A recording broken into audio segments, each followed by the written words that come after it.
नमस्कार, मी doctor Mayuri from doctor Mayuri's physiotherapy clinic. आज आपण डायबिटीज आणि एक्सरसाइज या विषयावर बोलणार आहोत। कारण हल्ली बऱ्याच जणांना डायबिटीज डिटेक्ट होतोय आणि मग अशा वेळेला डॉक्टर सल्ला देतात की तुम्ही वॉकिंग चालू करा किंवा कुठल्या तरी प्रकारचा एक्सरसाइज चालू करा। पण मग आपण कन्फ्युज्ड असतो की कुठला एक्सरसाइज केला पाहिजे जेणेकरून तो सगळ्यात उत्तम ठरेल डायबिटीज कंट्रोल करण्यासाठी। तर याच्यावरतीच आज आपण बोलणार आहोत। सगळ्यात आधी आपण समजून घेऊया की एक्सरसाइज केल्याने डायबिटीजमध्ये कशी हेल्प होते। तर बेसिकली एक्सरसाइज केल्यामुळे आपली जी ब्लड शुगर ॲब्झॉर्ब करण्याची आपल्या मसल्सची क्षमता आहे ती एक्सरसाइज केल्यामुळे वाढते।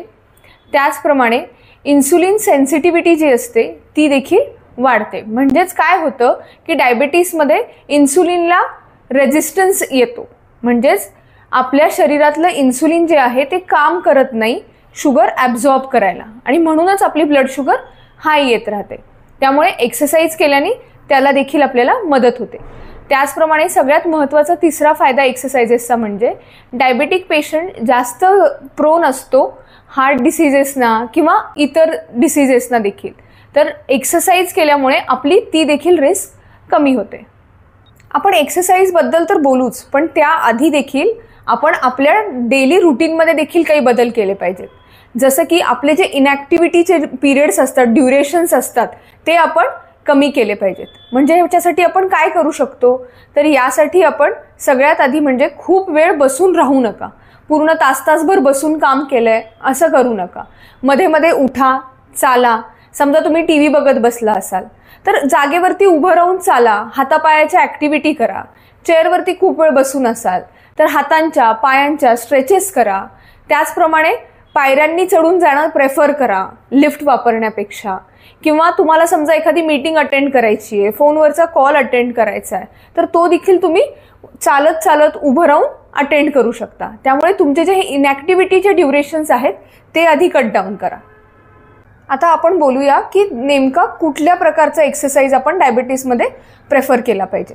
तर बेसिकली आपल्याला सांगताना सुरुवात करताना असं सांगितलं जातं की चालायला सुरुवात करा। तर चालणं हा एरोबिक प्रकारचा व्यायाम आहे, पण मी असं सांगेन फक्त एरोबिक प्रकारचा व्यायामच आपल्यासाठी गरजेचा नाही आहे, तर एरोबिक प्लस स्ट्रेंथ ट्रेनिंग असं आपण दोन्हीचं कॉम्बिनेशन केलं तर आपल्याला उत्तम रिझल्ट मिळतील। आता सगळ्यात आधी आपण बघूया एरोबिक एक्सरसाइजचा कसा फायदा होतो। एरोबिक एक्सरसाइजेस म्हणजे वॉकिंग, रनिंग, सायकलिंग, स्विमिंग या कुठल्याही प्रकारातला व्यायाम म्हणजेच एरोबिक एक्सरसाइजेस।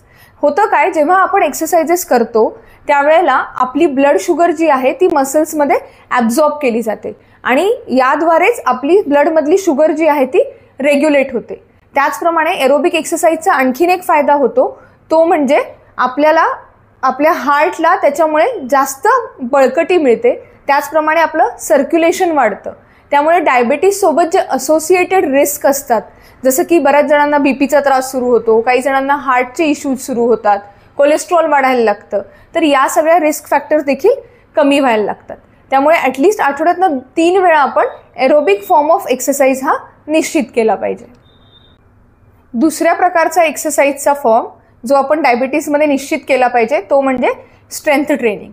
स्ट्रेंथ ट्रेनिंग का करावी, तर डायबिटीजमध्ये काय होतं, पहिलं सगळ्यात महत्त्वाचं कारण म्हणजे मसल मास देखील लॉस व्हायला लागतो। त्यामुळे तो मसल मास लॉस होऊ नये म्हणून देखील आपण स्ट्रेंथ ट्रेनिंग चालू करा। आणि दुसरं सगळ्यात महत्त्वाचं कारण ते म्हणजे मसलचा मास वाढल्याने ग्लुकोजचं जे ॲब्झॉर्प्शन आहे, म्हणजे शुगरचं जे ॲब्झॉर्प्शन आहे आपल्या मसल्समध्ये ते देखील वाढतं। कारण मसल मास आपलं वाढतंय तर ॲब्झॉर्ब होण्याची क्षमता देखील वाढणार। त्याच्यामुळे आपल्याला ब्लड शुगर रेग्युलेशनला अजून जास्त मदत होते। त्याचप्रमाणे स्ट्रेंथ ट्रेनिंगमुळे मसलच्या जे आपले टिश्यूज असतात, सेल्स असतात, ते इन्सुलिनला जास्त रिसेप्टिव्ह बनतात। त्यामुळे देखील ब्लड शुगर रेग्युलेशनला आपल्याला मदत होते। त्यामुळे डायबिटीजमध्ये एक्सरसाइज करा आणि फिट राहा।